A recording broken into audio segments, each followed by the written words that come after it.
안녕하십니까. 터놓고 말합시다의 아나운서 황윤호입니다. 이번 새만금 예산삭감 사태 등으로 인해 전국의 정치적 고립 현상은 심화됐고요. 미래의 경쟁력도 장담할 수 없게 됐습니다. 현안 해결에 각 당마다 다른 입장을 보이는 상황에서 청년 정치들의 결집과 힘이 그 어느 때보다 필요한 시점이 아닐까 싶습니다. 또한 제22대 총선도 이제 6개월 앞으로 다가오고 있죠. 각 당 총선 준비와 함께 제3세력에 대한 파급력과 인재 영입 방안에 대한 청년들의 여론도 궁금하지 않을 수 없습니다. 오늘 터놓고 말합시다는 정치적 고립 위기 속에 청년 정치들의 해법은 무엇인가 라는 주제로 함께 하겠습니다. 새만금 사태와 총선 준비에 대한 각 당 청년 정치인들의 의견을 들어보고요. 또 지역 청년들의 현실에 맞는 청년 정책 수립 방안도 이야기를 나눠보도록 하겠습니다. 유튜브에서 터놓고 말합시다를 검색하시면 실시간 보기, 다시 보기도 가능합니다. 많은 의견도 올려주시길 바라겠습니다. 본격적인 토론에 들어가기 앞서 새만금 등의 정치 현안과 또 총선 준비와 관련해 도민들은 청년 정치인들에게 무엇을 바라는지 목소리를 들어봤습니다. 김세별 리포터의 도민 인서트로 함께 들어보시죠. 새만금 예산 회복을 위해서 강경 투쟁에 나섰지만 도움을 약속했던 민주당이 이재명 당대표 수사로 분열된 상태잖아요. 특히 여야가 싸우고 대립만 하고 있는 상황에서 기존 정치에 대한 실망도 크기 때문에 이럴 때일수록 지역에서 먼저 해법을 내놓을 수 있는 새로운 움직임이나 획기적인 대안이 있었으면 합니다. 총선을 앞두고 선거구 확정이나 공천과 인재영입, 신당 창당과 합당, 분열 많은 일들이 진행될 텐데 그런 과정을 지나면서 전북 현안은 뒤전이 되고 공천을 위한 정치가 되는 건 아닌지 우려도 크죠. 현재 과정을 양분 삼아서 구태 정치, 줄서기나 다보가 아닌 전북 현안 해결에 적극적으로 나서주고 함께 힘내줬으면 좋겠고요. 정치 신인들이 두각을 나타낼 수 있는 공천 방식도 마련해줬으면 합니다. 새만금 문제만 봐도 전북 각 정당들의 입장이 조금씩 다르잖아요. 당론이나 정체성들이 다르기 때문에 이해는 하지만 각자 분열되는 것보다 유연한 자세로 의견을 나누고 수렴해서 지역에서부터 한 목소리를 내는 게 중요하지 않나 싶고요. 전북이 현재 정치적으로 고립된 상황에서 중진들의 역할도 중요하지만 청년 정치인들이 좀 주도적으로 나서줬으면 하는 바람도 있거든요. 다른 지역의 천하람 위원장을 보면 국회의원은 아닌데 더 큰 존재감이 있고 당을 주도하고 있는 모습도 보이잖아요. 전북에서도 그런 분들이 많았으면 좋겠고 이번 기회에 새만금 현안을 토론하고 정책으로 연결할 수 있는 자리도 많이 마련됐으면 좋겠어요. 네. 전북의 정치 현안과 관련해 청년 정치인들에게 바라는 우리 도민들의 목소리를 들으셨습니다. 오늘 각 당의 청년을 대표해서 네 분을 모셨습니다. 먼저 더불어민주당 전북도의회 김슬지 도의원 어서 오십시오. 네, 안녕하세요. 김슬지 도의원입니다. 네, 국민의힘 전북도당의 청년위원회 신승욱 수석 부위원장 어서 오십시오.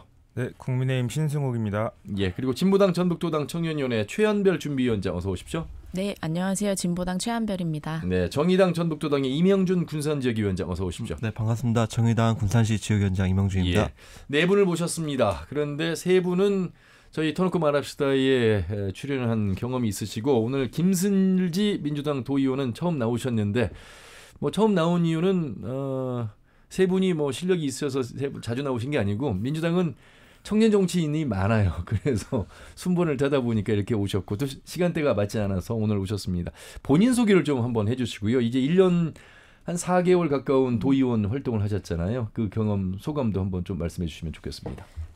네, 저는 어쨌든 전라북도에서 태어나고 자란 어떤 청년으로서 이번에 이제 비례대표로 당선돼서 도의회에서 의정 활동하고 있는 김슬지 의원이라고 하고요. 이번 기회에 이렇게 인사드려서 저도 네, 기분이 좋고 저는 이제 의정 활동을 시작하면서 사실 도의회에서는 저는 이제 큰 꿈을 품고 가긴 했지만 도의회 보니까 이제 상임위 별로 더 관심사에 두고 의정 활동을 집중할 수밖에 없는 환경이긴 하더라고요. 그래서 저는 어쨌든 청년 당사자성을 가지고 청년에 대한 이야기를 대변하고 그거에 대한 정책 등에 대해서 깊게 조금 더 고민하고 있지만 지금 제가 교육위원회 소속으로서 네. 교육에 관한 부분들을 또 공부도 하면서 정책도 더 보고 발굴하고 제안하고 뭐 이런 것들에 대한 거에 좀 집중하고 있는데 예. 그러니까 저는 아무래도 부안 출신이다 보니까 농어촌 지역이거든요. 그러니까 아무래도 지방 소멸, 인구 감소 이것들이 모두 다 해당하는 곳이고, 근데 사실 교육 환경이 특히 농어촌 지역은 더 좋지 않기 때문에 예. 이제 그런 것들이 사실 저는 미혼이고 결혼하지 않아서 아이도 없고 그래서 교육이 이 청년과의 좀 거리가 좀 있다 생각했었는데 교육에 와 보니까 결국 청년 정책이 이 교육에서부터 저는 또 시작된다 이렇게 그렇죠. 좀 느껴지더라고요. 그래서 이제 그런 돌봄 문제 특히 이런 데서 더 집중을 하고 있고 그래서 최근 부안에 이제 부안도 보면은 읍면 단위 이 상황 인프라가 달라요. 그래서 읍에 조금 더 집중되어 있고 면 단위는 거의 아이들이 있을 곳도 없어서 편의점을 좀 통해서 시간을 보내고 이런 상황들이 있어서 좀 그런 부분들에 대한 좀 해결책으로 이번에 교육부에서 공모하고 있는 학교 복합시설 이런 설치에 대해서 어떤 정치권과 그리고 지역 그리고 도교육청, 도청 뭐 이렇게 해서 같이 협력을 해서 이번에 부안이 그런 공모의 사업이 선정이 됐고 이제 그런 것들에 대해서 조금 더 추진할 수 있도록 그런 뭐 학교 복합시설 조례도 제정하는 등 이제 이런 일들을 하면서 조금씩 보람 찾아가면서 네 정치 활동하고 있습니다. 나오시기 전에 유튜브로 다시 보기를 하셨다고 하시더니 준비를 좀 많이 하시고 오신 것 같습니다. 한 가지 더 질문을 드리고 싶습니다만 세 분 말씀 듣고 또 추가 질문을 드리도록 하겠습니다. 옆에 계신 우리 국민의힘의 신승욱 수석 부위원장 같은 청년인데 우리 신승욱 부위원장님은 시의원 한 번도 못 하셨는데 옆에서 바로 비례로 도의원이 되셔서 민주당의 옷을 입고 어떻게 보세요? 이렇게 입성하는 분들 보시면. 또 이제 비례대표가 어떻게 보면 이제 도민의 선택을 받았다고 볼 수도 있고 이제 조금 애매한 것 같은데. 왜 애매합니까? 어쨌든 투표를 하긴 했지만 어쨌든 조금 어떤 리스크가 없다고 해야 되나요? 어쨌든 지역구가 아니다 보니. 그렇다 보니까 조금 더 책임감이 생긴다고 생각을 하고 그만큼 책임감 갖고 열심히 해주시는 것 같아 보인다고 생각합니다. 제가 드린 질문은 어떤 부럽다는 질문입니다. 민주당의 비례로 이렇게 당선되는 모습에 국민의힘은 이 비례가 지금 없잖아요. 그러니까 도의원이 계시긴 합니다. 이수진 의원이 계시긴 합니다만 우리 청년들이 좀 들어갈 수 있는 최소한 기초의원에는 없으니까. 이제 1번이 여성 비례 대표로 타기 때문에 그 제도가 뭐 바뀌지 않는 이상은 제가 이제 남자로 태어난 이상 지역구를 생각을 할 수밖에 없고 아니 이제 청년으로 하면 2번도 될 수 있고 그러니까 기초에서는 또 1번이 될 수도 있는데 근데 사실 비례대표보다 저는 한번 지역구로 출마도 했었고 꾸준히 지역구로 선택을 받기 위해서 좀 뛸 생각입니다. 그 소신 꼭 갖고 가시길 바라겠습니다. 자, 진보당의 최한별 준비위원장 시의원 선거에 그래도 한번 도전하셨는데 아쉽게 이제 고비를 마셨습니다. 이제 진보당이 그렇지만 전주 을에서 재선거에서 강성희 국회의원을 당선시켰고 원내대표로서 내년 총선을 또 준비하는 각오도 언론을 통해서 나오고 있습니다. 좀 뭐 진보당에 역시 좀 활기가 좀 차고 있는 요즘이 아닐까 싶은데 청년 입장에서는 어떻게 보세요? 네, 저희가 지난 4월에 재선거를 통해서 저도 그렇고 저희 당원들도 그렇고 좀 자신감을 많이 찾은 계기가 됐던 것 같아요. 지금 확실히 시민분들을 많이 만나보면 윤석열 정부에 대한 반응은 말할 것도 없고 민주당에 대한 반응도 예전 같지는 않은 것 같아요. 좀 새로운 대안 세력에 대한 열망들이 많이 느껴지는 것 같고 저희는 지금이 굉장히 좋은 시기다라고 생각을 하고 저희가 이제 총선 후보도 많이 선출을 했거든요. 그래서 각자의 현장에서 이제 도민들, 시민들 선택을 받기 위해서 열심히 노력하고 있습니다. 지금 전반적으로 이제 민주당 중심으로 나오고 있는 내년 총선 이야기는 3선이 없기 때문에 그 3, 4선을 했던 과거의 중진들의 참여에 대한 기대가 크다. 반면에 그 말씀은 과거에는 이제 청년 영입이라든지 젊은 피 수혈 뭐 이런 부분들에 대한 목소리가 나왔는데 상대적으로 좀 낮게 나오는 것 같다. 정의당과 진보당 이야기는 어떨지 진보당은 좀 어떤 분위기세요? 청년 피를 새로 수혈하는 거 아무래도 총선은 좀 어려움이 예상되지 않을까 생각도 좀 듭니다만. 네, 저희는 이제 저희 지역 같은 경우에는 지금 현재 익산이랑 전주 이렇게 두 후보를 낼 계획을 가지고 있고요. 우선 현재 당선된 지역부터 수성을 하고 이제 이후에 좀 청년이나 다른 여러 가지 계급 계층의 사람들을 대표할 수 있는 그런 대표자를 만들어내는 거는 조금 이후의 목표로 세워야 하지 않을까 이렇게 생각하고 있습니다. 알겠습니다. 자, 그리고 정의당 전북도당 이명준 군산지역위원장. 오늘도 휴가를 내고 오셨어요? 네, 반차 쓰고 왔습니다. 저희가 이거 준비할 때마다 항상 미안함이 들어요. 방송을 위해서 반차를 쓸 수밖에 없는 노동자입니다. 네. 그럼에도 불구하고 정의당의 청년의 목소리를 내기 위해서 또 스튜디오까지 오셨습니다. 정의당의 현 주소, 또 뭐 이제 청년 관련해서 이야기를 더 해야 되겠습니다만 어떤 상황이라고 판단하세요? 지금 우리 정의당은 지금 재창당을 위해서 지금 열심히 달려나가고 있고요. 예.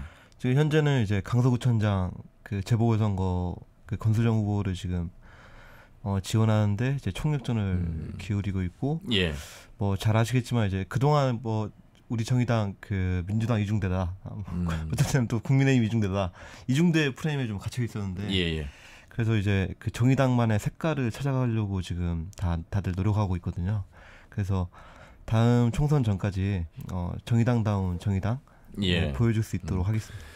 뭐 정의당과 진보당의 경쟁은 아닙니다만 그래도 야당의 소수 당으로서 우리 도민들은 지난 재선 때 전폭적인 진보당의 어떤 강성희 후보를 지지하는 모습, 그 선거 유세를 봤거든요.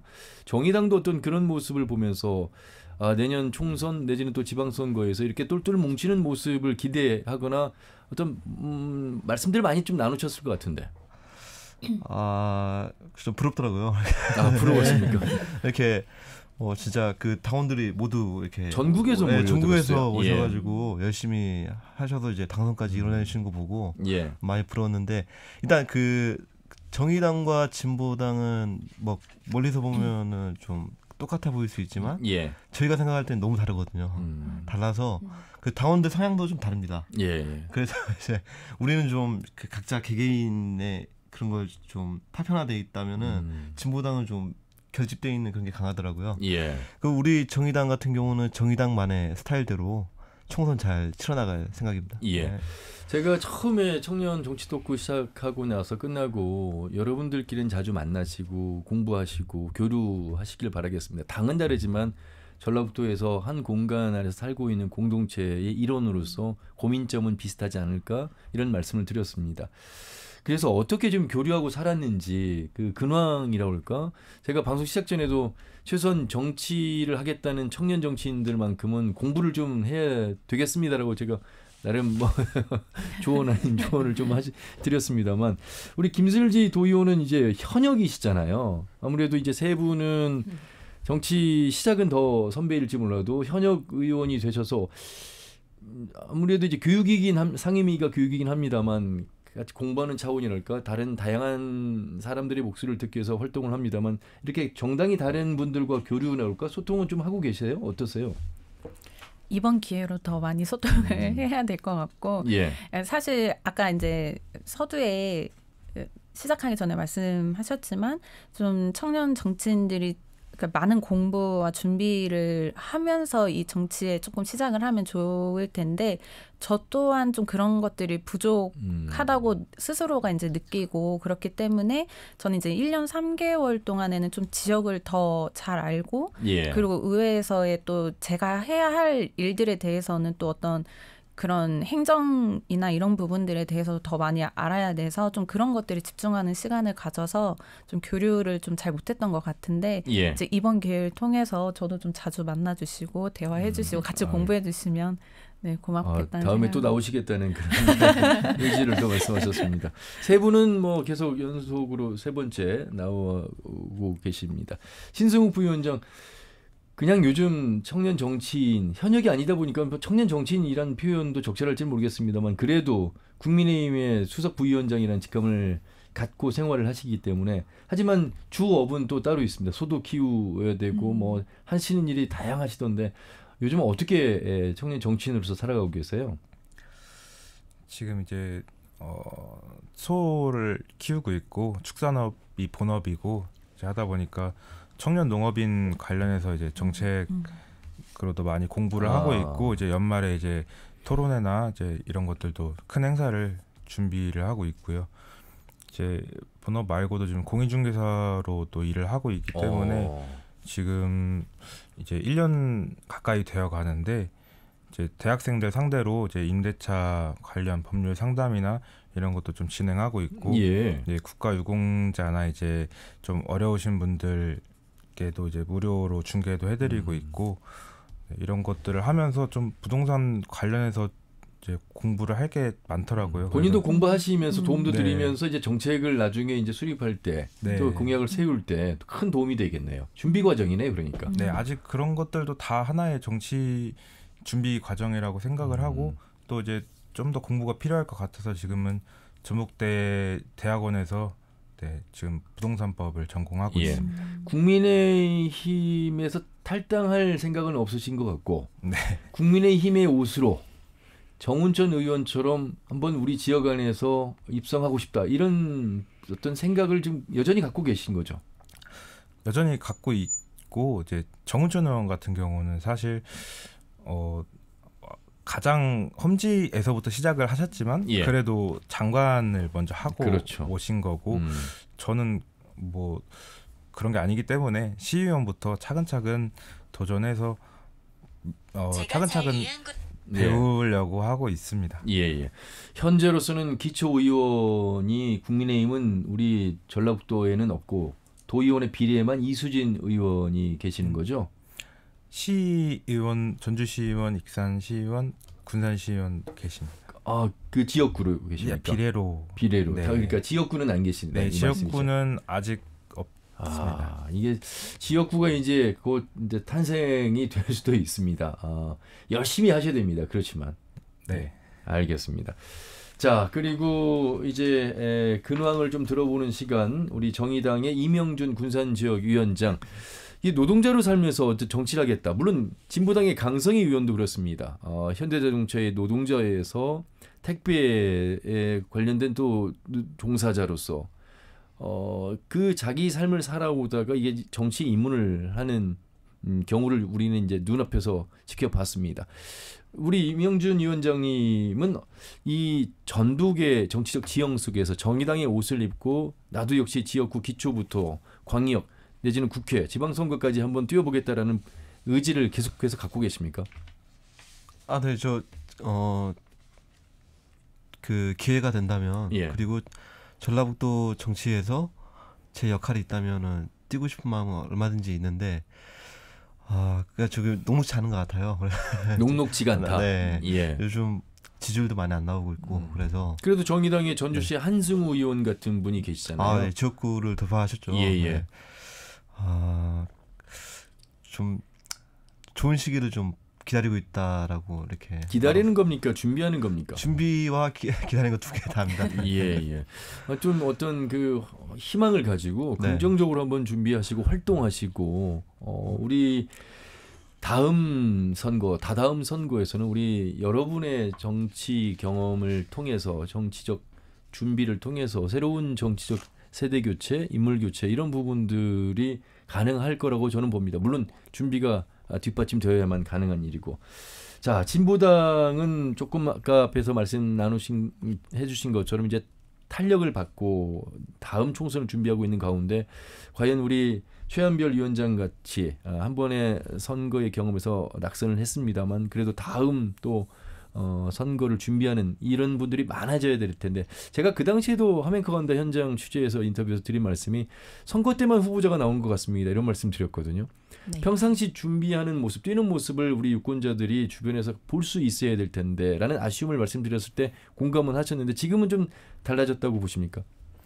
우선은 지금 제가 진보당 전북 지역의 청년 대표로서 이제 청년 당원들과 뭐 소통하는 것은 물론이고 지금 진보당에서 좀 중점적으로 관심을 가지고 있는 정책이 청소년 어르신 무상교통 정책이거든요. 그래서 그걸 실제로 이제 다른 지자체에서 많이들 도입하고 있고 전주시에서도 좀 도입을 했으면 좋겠다 이런 마음으로 여러 가지 활동 펼치면서 이제 청소년이나 대학생들을 많이 만나고 있어요.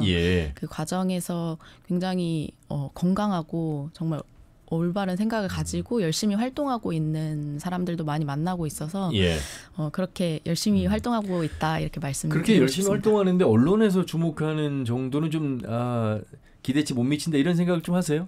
그쵸. 기득권 정치에 너무 이제 초점이 맞춰져 있다 보니까 네. 언론에서도 그런 생각을 하세요?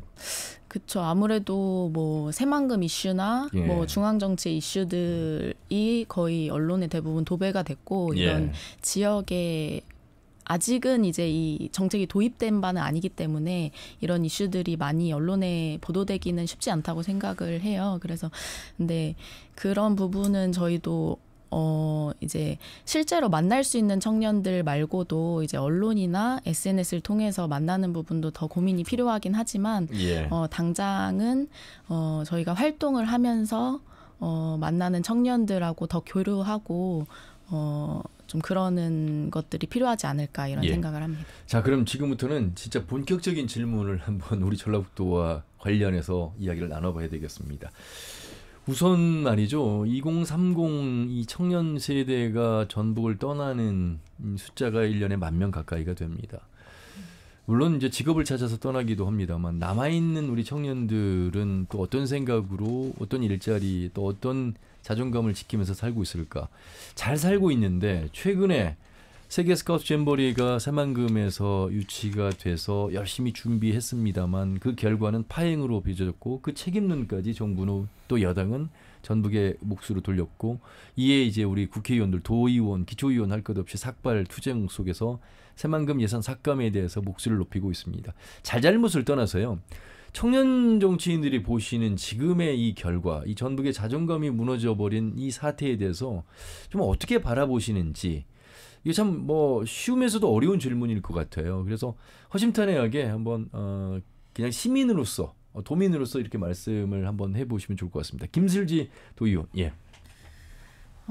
사실 이번 이제 새만금 예산 사태는 저희 민주당 청년 정치인들은 이제 지금 민주당과 함께 이건 예산 독재, 정치 보복 이렇게 규정하고 같이 싸워가고 있는 중이고 사실 이게 지금 저는 윤석열 정부의 그 실정 중에 좀 대표적인 사례로 꼽히지 않을까 이번 사태가 예, 저는 그렇게 생각이 들고요. 예. 사실 지금 도의회에서도 좀 도의회 존재감이 조금 더 두드러진다라고 하는 이제 평가도 받고 있는 일부가 있지만 도에서 되게 지금 뭐 국회 상경투쟁이라든지 그리고 삭발 뭐 릴레이 단식 이런 것들에 대한 투쟁도 계속 이어가고 있고 앞으로 이것도 청년 정치인들도 함께 끝까지 정상을 위해 싸워갈 것이다 이렇게 말씀드릴 수 있을 것 같고 지금 현재 지금 도의회에서도 지금 실무대책회의가 진행 중에 있어요. 그래서 예.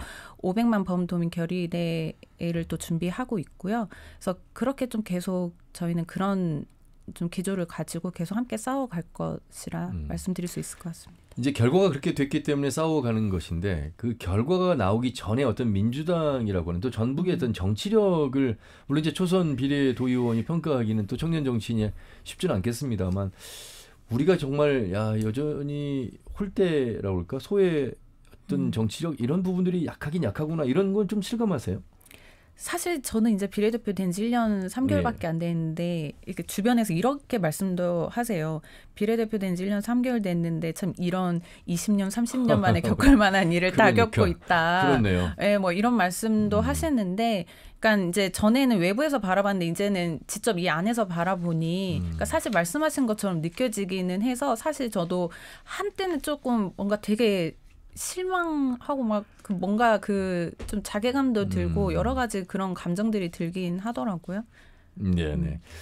자, 그래서 더 제대로 된 역할을 할 수 있는 우리 정치 후보자들, 특히나 이 청년 세대들에게 거는 기대가 더 큰 것 같습니다. 물론 현재 현역들도 더 열심히 하고 계시고 더 잘 하셔야겠습니다만, 자. 국민의힘에서 바라보시는 이 잼버리 이후의 새만금 예산 삭감 사태, 현 정부가 바라보는 전북의 정치 어떻게 좀 평가하세요? 국민의힘 청년 정치인으로서는. 이제 말씀하신 것처럼 이제 책임 소재를 이제 제쳐놓고 일단은 정운천 의원이나 이제 조배석 도당위원장을 비롯한 이제 국민의힘에서도 이제 전북 도당에서도 새만금 예산 정상화를 위해서 이제 안팎으로 열심히 노력 중이라는 점을 알아주셨으면 좋겠고, 예. 이제 전북 출신인 한덕수 총리께서도 이제 이번 예산 삭감이 보복이 아니다라고 이제 얘기를 하셨고 이제 새만금 이 제도약을 준비하는 기간으로 내년을 생각해 주셨으면 좋겠다고 이제 말씀을 하셨지만 사실 시기적으로 보나 이제 조금 도민들이 오해하실 만한 그런 시기라고 생각을 하고 앞으로 이제 임기 동안 정말 새만금이 홀대를 받고 이제 제쳐놓고 이제 안 볼 전북과 새만금을 정말 홀대를 할지 이제 내년에 잘 준비를 해서 이제 남은 기간 새만금이 다시 이제 도약할 수 있도록 잘 준비를 해 나가는 기간일지 이제 도민들께서 남은 기간도 잘 관심을 갖고 지켜봐 주셨으면 좋겠습니다. 예. 자, 이 방송을 들으시는 분들 뭐 이런 말씀 많이 들으셨죠. 50대 이상 되신 분들은 우리 생애 새만금의 완성을 볼 수 있어. 근데 2050년을 지금 목표로 하고 있어요. 그러면 이제 여기 계신 이 네 분 저도 포함이 될 수도 있겠습니다만 오래 살아야 되겠습니다. 이제 네 분이 봐야 되고 만들어가야 되는 그런 새만금 물론 국책 사업이긴 합니다만 지금 20, 30대가 이제 2050년이 됐을 때 이제 60대가 되는 그런 시점 30년 그때쯤의 새만금은 과연 지금 오늘 이야기하는 새만금과 어떤 변화가 있을까? 그때도 또 새만금 얘기를 하고 있을까? 아니면 새만금으로 인해서 정말 우리 전라북도가 큰 도움을 받는 굉장한 국제도시로서의 면모를 갖추고 있는 새만금일까? 알 수는 없습니다만 우리는 희망을 그래도 얘기해야 됩니다. 하지만 지금 지난 3년은 굉장히 터덕거렸고 정부의 의지가 약해왔던 것만큼은 사실입니다. 왜냐하면 아직도 KBS의 김종환 보도 기자의 보도를 보면 여전히 매립은 30%대에 머물고 있기에 물론 2차 전지 특화 단지 유치를 통해서 앞으로 기업이 들어오겠다는 의향서는 7조 가까이 지금 약속을 맺은 상황이긴 합니다. 그러니까 희망의 총신호가 이제서야 터지고 있는데 하지만 어려움은 계속해서 가속되고 있고 가중되고 있는 상황 속에서 우리는 더 새만금을 면밀히 봐야 되는데 일단 내년도 예산을 78%를 삭감을 했어요. 이 정부가. 정의당과 진보당 입장을 좀 듣겠습니다. 정의당이 이명진 위원장님. 새만금 관해서는 한 시간도 떠들 수 있을 것 같아요. 네. 정말 이야기할 게 많은데 일단은 예산 삭감도 문제지만은 이제 그 예산을 좀 잘 쓰는 것도 문제라고 생각하거든요. 그렇죠. 근데 새만금 개발이라는 게 원래 노태우 정권 때부터 시작됐잖아요. 그래서 좀 그게 좀 진척이 좀 빨랐더라면은 지금의 이제 평택의 지위를 지금 새만금이 누리고 있었을 텐데 그러지 못한 게 지금 이제 지지부진하면서 이런 그 사태까지 발생을 했는데 정의당 같은 경우는 이제 그 새만금 개발을 전부터 좀 반대를 많이 해왔었죠. 왜냐하면은 이제 거기에는 이제 갯벌도 있고 해수 자원들이 굉장히 많거든요. 그래서 그 업종에 그 종사하시는 어민들도 다 이제 쫓겨나야 됐고 그걸 보면서 굉장히 좀 안타까웠다는 생각이 들었어요. 그래서 이제 저는 지금 이제 그 매립은 이제 그만 중단하는 게 맞다고 보고 해수 유통시키고 자연을 다시 그 원상복귀 시키는 게 맞다고 생각합니다. 근데 물론 전라북도 예산이 이제 어차피 그 전라북도 예산으로 들어가는 거니까 그 부분에 대해서는 이제 다시 우리 예산을 다시 되찾아올 수 있으면 좋을 것 같고 단지 그 쓰임을 개발이 아닌 이제 우리 도민들의 복지를 위한 예산으로 썼으면 좋겠다 이렇게 생각하고 있습니다. 예. 자, 진보당도 강성희 원내대표를 비롯해서 새만금 예산 회복에 굉장히 많은 노력을 쓰고 있습니다. 어떻게 보세요? 저희도 그 윤석열 정부가 새만금 dem버리를 이유로 그렇게 78%나 되는 예산을 삭감한 거는 정말 있을 수 없는 일이다라고 생각하고 그 5천억이 깎였더라고요. 근데 그 예산을 포함하더라도 타 시도하고 비교했을 때 전북 몫으로 떨어지는 국가 예산이 적더라고요. 강원도나 충북에 비해서도 훨씬 적다. 이런 보도가 나왔었는데요. 그래서 그 삭감된 만큼의 전북 몫의 예산은 다시 회복돼야 된다. 이런 입장이고요. 근데 이 새만금에 대해서는 그 새만금의 미래를 어떻게 그려나갈지 아까 말씀하신 것처럼 2050년까지 우리가 미래를 보고 나가야 되는데 여기를 어떻게 채울 것인지에 대한 좀 도민들의 합의가 좀 필요한 상황이 아닐까 이런 생각이 들어요. 그래서 그런 과정들이 많이 필요하다고 생각하고 근데 이 과정에서 저희가 좀 놓치고 가는 부분이 있는 것 같은 건 정치권에서 진짜 30년이 넘게 계속 새만금에 매몰되어 와 있었는데 그 과정에서 이제 전북의 인구는 계속 줄고 전북으로 배정되는 국가 예산은 계속 줄고 그리고 민생은 점점 더 어려워지기만 했던 것 같아요. 그래서 내년 정부 예산안에서도 그 지역 화폐나 뭐 아니면 실업급여 이런 예산들이 뭐 전액 삭감되거나 많이 삭감이 됐거든요. 그렇죠. 그래서 그런 민생 예산을 회복해내고 더 확대하는 거에 대해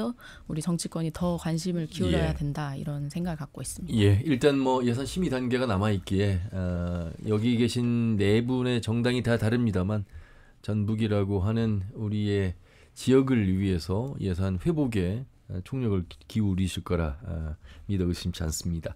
자, 오늘 터놓고 말합시다는 정치적 고립 위기 속에서 청년 정치인들의 해법 목소리를 듣고 있습니다. 국민의힘 전북도당 청년위원회 신승욱 수석 부위원장, 그리고 진보당 전북도당 청년위원회 최연별 준비위원장, 정의당 전북도당 임형준 군산지역위원장, 더불어민주당 전라북도의회 김슬지 도의원 이렇게 네 분과 함께하고 있습니다. 내년 총선 얘기를 해야 될 텐데 네 분은 뭐 후보자는 여기 안 계시죠. 하지만 각 정당이 어떻게 준비하고 있는지 여러분을 통해서는 그래도 목소리를 들을 수 있을 것 같습니다. 국민의힘부터 좀 들어보겠습니다. 정운천 의원이 있고 이용호 의원이 있는데 이용호 의원은 이미 이제 남원임시 순창을 떠나서 서울로 출마 의사를 밝혔기에 일단 전주을 중심으로 한 국민의힘의 내년 총선 전략들 살펴보겠습니다. 네, 정운천 의원 같은 경우는 이제 전북 지역을 대표하는 이제 보수 진영 정치인이기도 하지만 전주을에서 10년 이상 지금 이제 헌신해온 이제 지역 정치인으로서 이제 사실상 지금은 비례대표 의원이지만 이제 전주을이 오랫동안 또 공석이기도 했고 사실상의 전주을 이제 지역구 국회의원 몫을 하고 있다고 생각을 하고 지금도 그 이제 총선을 위해서 열심히 준비를 하고 있고요. 다른 지역구도 이제 저희도 후보를 다 채우기 위해서 이제 최대한 노력을 하고 있고 이제 이용호 의원 같은 경우는 이제 서울로 가셨으니까 저는 사실 이용호 의원은 전북에 좀 빚을 졌다고 생각을 해요. 그렇다 보니까 이제 앞으로 어떤 자리를 가시던 길을 가시던 좀 전북에 이제 빚을 지고 있다 생각하고 어디서든 이제 전북을 제2의 지역구로 두고 계시다고 생각하면서 좀 전북을 위해서 애써 주셨으면 하는 바람입니다. 빚을 졌는데 떠났다. 이 이야기 한번 들어봐야 될 것 같아요. 사실 국민의당으로 당선이 됐고 재선은 무소속으로 당선이 됐습니다. 근데 무소속 되는 과정도 이제 어떤 민주당에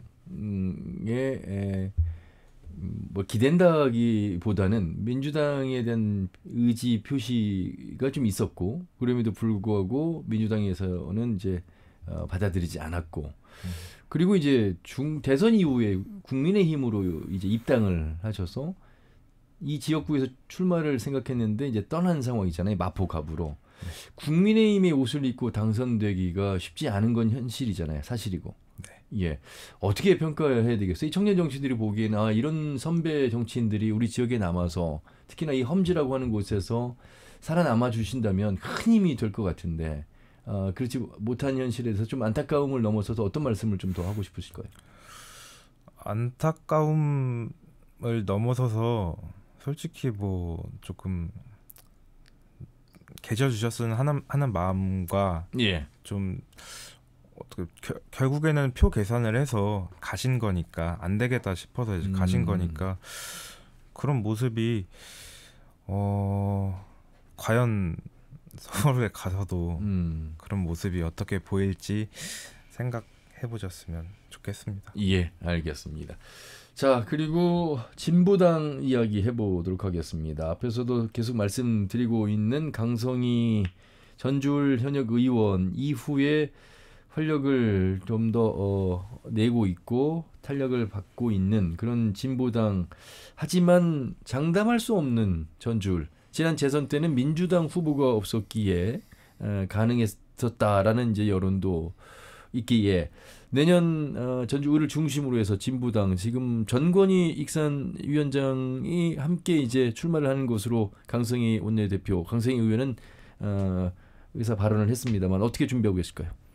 네, 말씀하신 대로 지금 전주의 강성희 의원 그리고 익산의 정건희 위원장님이 이제 내년 총선 출마를 예정하고 있고요.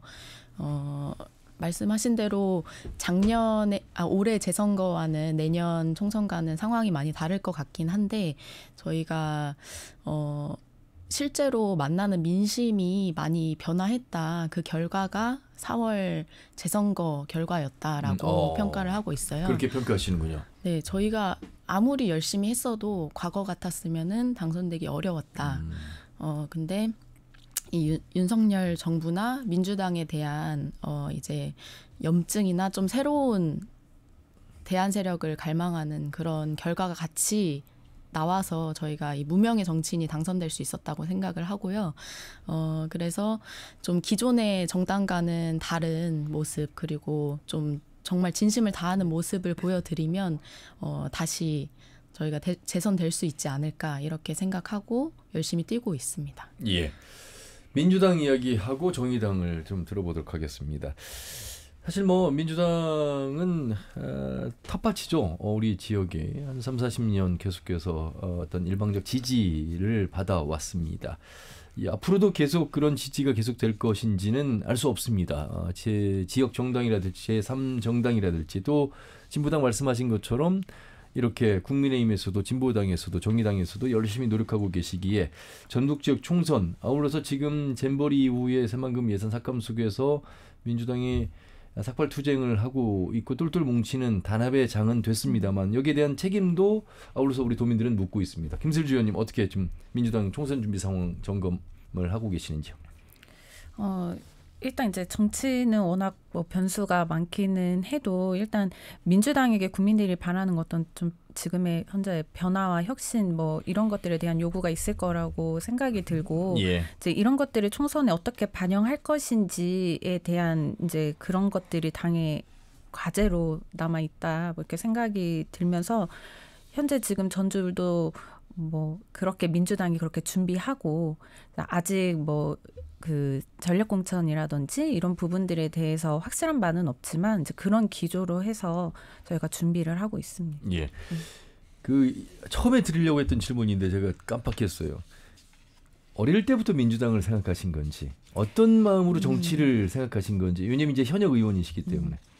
그러니까 사실 저도 민주당의 당원인지는 굉장히 오래 됐고 제 손으로 직접 투표하고 그렇게 이제 자라왔지만 사실 이 정치라고 하는 거는 청년이 쉽게 접근하거나 내가 할 수 있는 일이라고 생각해 보지는 않고 자랐던 것 같아요. 근데 이제 작년에 그런 청년들의 정치에 대한 뭐 요구 그리고 진입장벽이 좀 낮아지면서 저도 그 되게 용기 있게 나서 본 거.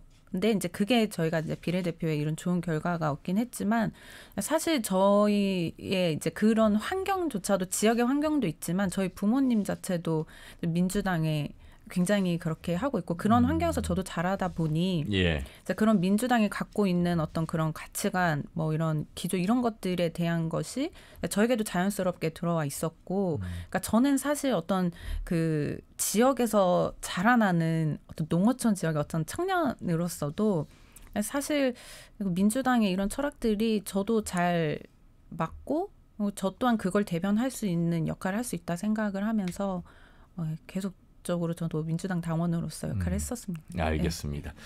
자, 그리고 정의당 이명준 위원장. 사실 정의당이 우리 한때 선거에서 우리 지역 지방 선거에서 2위의 기록, 그러니까 지지를 받아왔잖아요. 그런데 지금 정의당은 좀 다릅니다. 그래도 예전에는 정당은 그래도 그 전국구 비례는 그래도 우리가 뭐 정의당 내지는 진보당 찍고 뭐 사람은 민주당 찍고 뭐 이런 이야기를 공공연하게 해왔는데 이제는 좀 그런 분위기도 좀 많이 바뀐 것 같아서 좀 씁쓸할 것 같습니다. 네. 그동안에 이제 몇몇 사태를 겪으면서 지지율이 많이 빠진 게 뭐 사실이고, 그 점 때문에 이제 재창당도 지금 열심히 준비하고 있고요. 뭐 총선 전략 물어보신 거잖아요. 예. 총선 전략 같은 경우는 저희는 이제 아무래도 소수 정예로 가지 않을까 싶은데요. 그 저번 총선 때는 이제 저희가 준연동형 비례대표제라는 기대감이 있어가지고 이렇게 후보들을 많이 냈지만은, 알다시피 이제 거대 양당에서 이제 위성정당을 만드는 그런 일이 있어서 많이 저희 의석수를 많이 뺏겼다는 그런 좀 아쉬움도 있습니다. 그래서 이번에도 다르지 않을 거라고 보고 있기 때문에, 그래서 지금 또 지지율이나 이제 그런 것들 또 동력 같은 것도 좀 있어야 되는데, 뭐 물론 뭐 선거가 아직 많이 남았기 때문에 어떤 바람이 불지 모르겠지만은, 네, 아무튼 잘 준비해서 잘 쳐보겠습니다. 알겠습니다. 네. 자, 여러분, 그럼에도 불구하고요, 이렇게 각 정당들이 노력을 많이 합니다만 무당층이 30%에 이르고 있습니다. 과연 이 무당층들의 표심이 어디로 향할지 그 향배도 관심사입니다. 그런 의미에서 제가 이런 질문을 한번 드려볼게요. 아직은 젊은 정치인들이시고 또 현역이 아닌 분들이 대부분이시고 이제 또 비례가 한 분 계시긴 합니다만, 양양자 국회의원이나 금태섭 전 의원, 그리고 아울러서 이 지역정당이 목소리를 내고 있는 익산의 이명택 전 의원 같은 분들, 그러니까 지역정당이나 제3정당, 제3세력 뭐 이런 이야기를 하고 있는 가운데 언제든 그 지금의 현재 정당이 표방하고 있는 가치관과 좀 더 다른 목소리를 누군가가 원하고 있고, 그 목소리가 맞다면 이렇게 새로운 정당에 손을 잡을 수 있는 그런 연대, 뭐 이런 생각들은 그래도 젊은 층에서는 하고 있는지, 아니면 확고하게 내가 지금 속한 정당으로서 선거를 치르겠다는 생각이 강하신지. 물론 여러분 네 분의 개인의 생각도 중요하고요, 주변의 청년들의 어떤 동향이랄까, 어떤 그 대화 속에서의 느낀 점을 좀 말씀해 주시면 좋을 것 같아요. 진보당의 최현별 위원장님.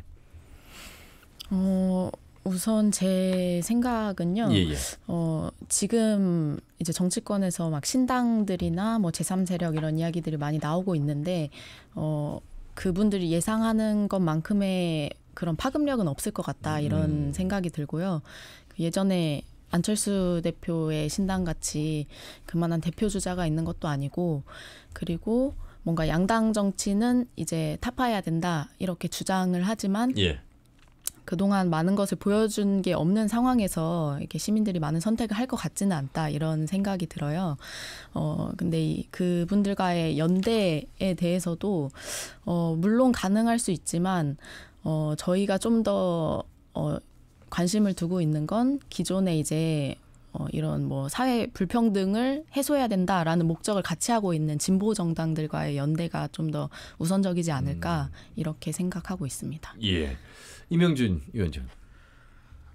그 금태섭 양양자 두 분 말씀하셨는데, 내지는 지역정당. 그래서 이제 좀 참신한 분은 보이지 않는 것 같고요. 이미 다 이제 뭐 민주당에서 봤던 분들이고 또 그쪽 성향에 맞는 분들인데, 아직 사람은 뭐 제대로 이렇게 좀 거론되지는 않고 있습니다만. 그래서 뭐 그렇게 뭐 큰 임팩트는 있을 것 같지는 않고요. 이제 뭐 그리고 이제 많이 심지어 한다고 해도 이미 다 나왔던 분들이고, 또 화학적 결합도 잘 안 될 것이다라는 게 제 생각이고요. 이미 좀 무당층이라고 하지만은 그분들은 대부분 다 이제 그 좀 이렇게 사안별로 이렇게 왔다 갔다 할 수 있는 그런 유권자들이라서, 그래서 이제 뭐 그 새로 나온 그 신당에 대한 기대감은 저는 별로 없다고 생각합니다. 자, 국민의힘 신승욱 부위원장.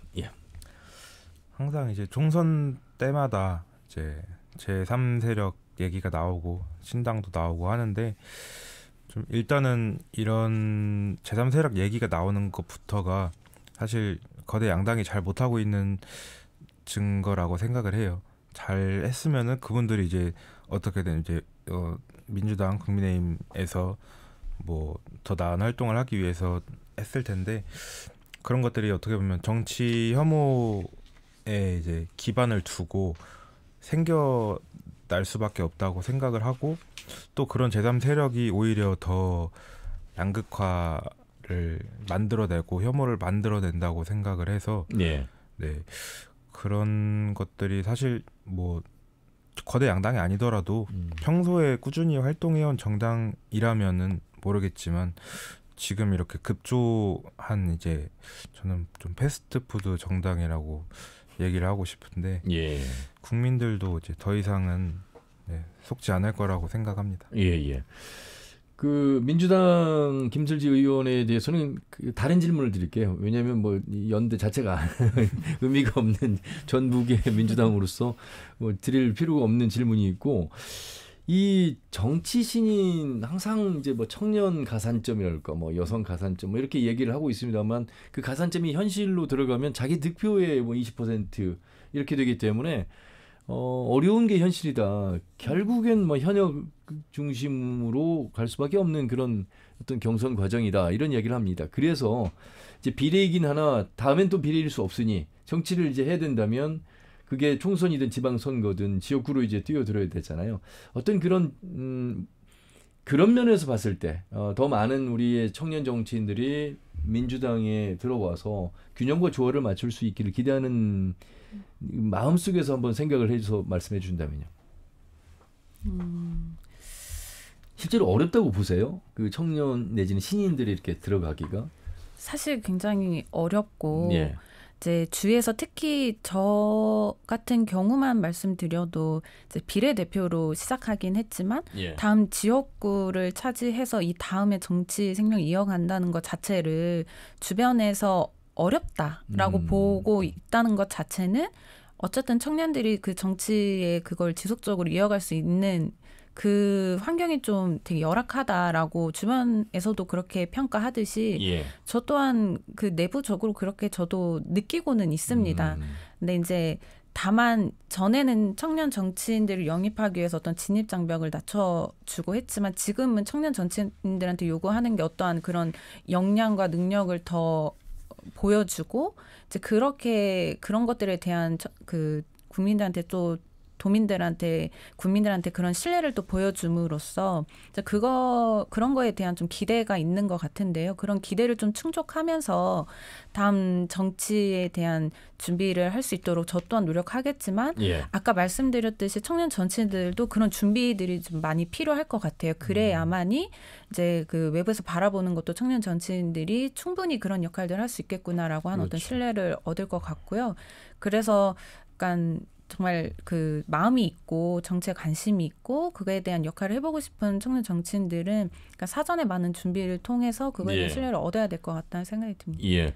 민주당은 들어가기 어렵습니다만 새 당은 들어가기가 쉽고 내가 후보가 될 수 있습니다라고 생각하고 정치에 뛰어들 수 있는 거는 어떻게 보면 기회이지 않을까 싶은데요. 그럼 어떻게 보세요? 우리 신승우 위원장 짧게 이 부분 한번 하시죠. 청년 정치인들이 선거에 뛰어드는 데 있어서 진입 장벽이 그렇게 높지 않은 새 당의 현실을 어떻게 평가하시는지요? 뭐 출마야 자유롭게 당장 총선도 나갈 수야 있지만 이제 당선 확률에 대한 이제 고민이겠죠. 근데 결국에는 저희는 이제 지역 주민의 선택을 받아야 되는 입장이고 저는 민주당은 조금 이제 공천을 받아야 되는 입장이다. 뭐 조금 다르다고 생각하는데 저희는 다 같은 마음이지 않을까 싶습니다. 그러니까 민주당은 경선이 당선이고 새 당은 후보는 될 수 있으나 유권자의 지지를 얻는 것이 곧 이제 당선으로 가는 길이다. 이게 좀 많이 다르다 이런 말씀이시죠? 지금까지의 어떤 결과로 보면 그런 것 같습니다. 이 질문을 드리면서도 참 미안하기도 하고 답변을 하게끔 하는 게 맞나? 이명준 위원장, 정의당.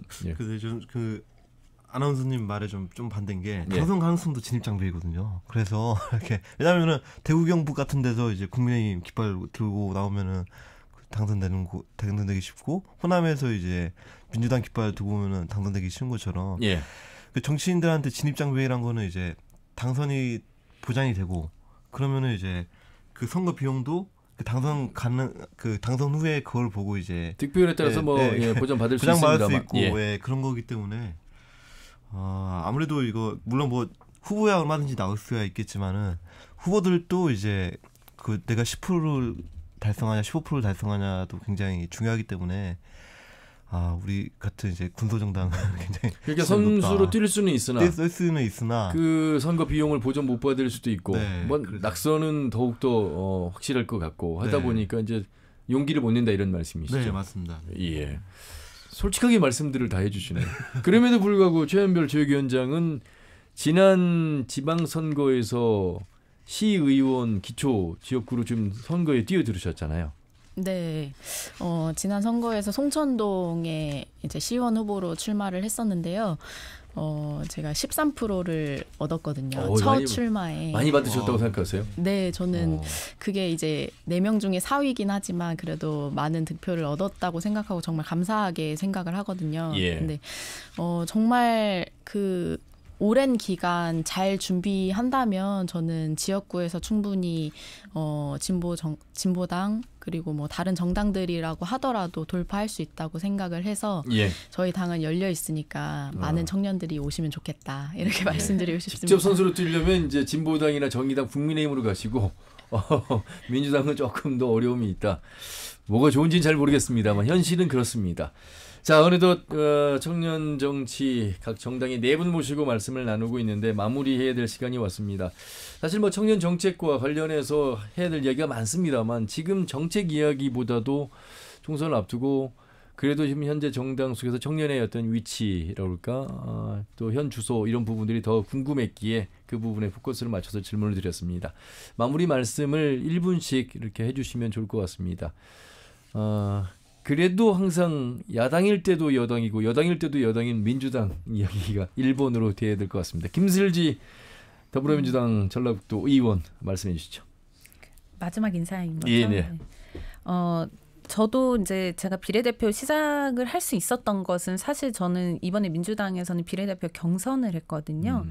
그 PT 발표도 하면서 이제 그렇게 해서 됐는데 거기에 청년들이 투표할 수 있는 그 인원이 100명 정도 있었습니다. 아마 그게 없었으면 저도 이번에 이렇게 그 청년 비례가 되긴 쉽지 않았을 것이다. 이렇게 이제 생각이 들면서 사실 저는 청년 비례라고 해서 이제 당선된 건 아니지만 어떤 청년의 이런 그 당사자성 뭐 이런 것들을 가지고 이제 청년 대표하고 좀 대변할 수 있는 역할을 하고자 그렇게 노력을 하고 있고요.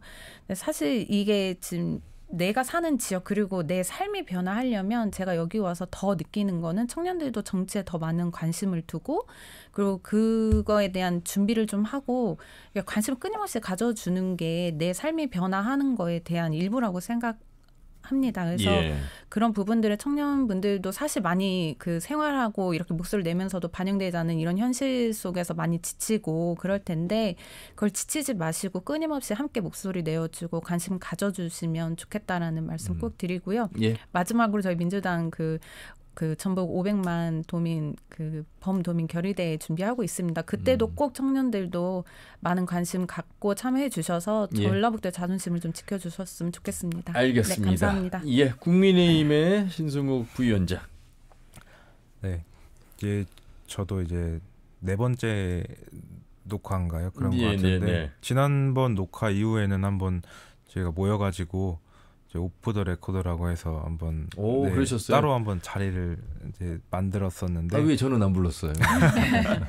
그런 자리가 좀 계속 됐으면 하는 바람이 있고 이번 추석에는 제가 이제 말을 못했는데 다음 설에는 한번 이제 지역 정당별로 청년 정치인들이 한 현수막에 다 같이 이제 이름을 올려서 설 괜찮다. 인사를 한번 해보는 것도 네, 그런 것도 한번 제안을 드리고 이제 총선도 다가오고 하니까 이제 아마도 조금 이제 서로 상처가 되는 말도 오고 가고 할 것 같아요. 근데 그런 이제 대립이나 정쟁이 좀 적어도 도민을 위한 방향으로 갔으면 좋겠고 저부터도 조금 그런 말 하나하나가 좀 정치 혐오를 일으키는 그런 말이 아닌지 좀 되돌아보고 그런 정치인이 되도록 하겠습니다. 알겠습니다. 감사합니다. 좋은 말씀이었습니다. 현수막 하나에 각 정당의 청년들 설 인사, 추석 인사 괜찮을 것 같습니다. 정의당의 이명준 군산지역위원장. 네, 오늘 그 준비를 많이 못해서 말을 더듬거렸는데 다음부터는 준비 열심히 해서 다음엔 다른 분 모실 수도 있어요.